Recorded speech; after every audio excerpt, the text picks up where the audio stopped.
Médecins ou restaurateurs, ces 3 Libanais ont fait carrière dans la Somme, mais ils gardent des contacts quotidiens avec leurs proches, restés au pays. Mon frère habite Beyrouth, pas loin de Banlieue Sud, et il est monté à la montagne chez ma mère.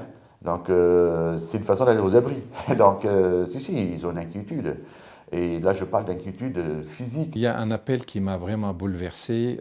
Avant-hier, j'ai appelé un ami gynécologue. Rien que sa voix, vraiment, ça perturbe énormément, c'est bouleversant. Il m'a dit que j'ai jamais vécu dans ma vie la peur plus que la nuit passée. Les missiles s'approchent, c'est vrai que ça impressionne. Et vous avez toute une génération dans le Liban qui connaissent plus la guerre, et vous avez ces vieux comme moi qui ont vécu la guerre, qui disaient heureusement que nos enfants ne connaissent plus la guerre ni les détonations. Et puis là, en fait, on replonge tout le monde dans les bruits assourdissants des bombes. Éloignés, ils sont spectateurs d'un conflit qui touche aveuglément les civils. Tout le monde craignait ce moment-là, depuis le début des hostilités à Gaza. C'est bouleversant parce que surtout le Liban vit quand même une guerre depuis plus que 50 ans et puis le peuple libanais ne cherche vraiment que vivre en paix.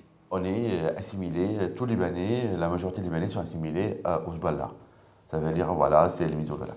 Comme pareil pour les Palestiniens qui sont assimilés au Hamas. J'ai beaucoup des amis d'origine israélienne à qui on discute. On dit que nous, le peuple, on n'a plus la main.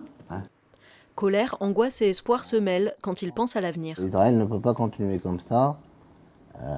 Il faut qu'elle affronte l'histoire après.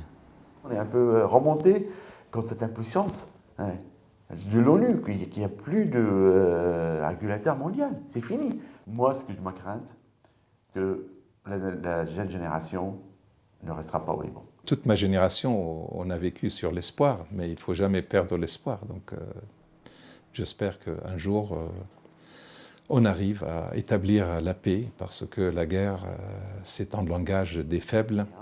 Mais pour l'heure, le cauchemar continue pour le Liban et toute sa diaspora.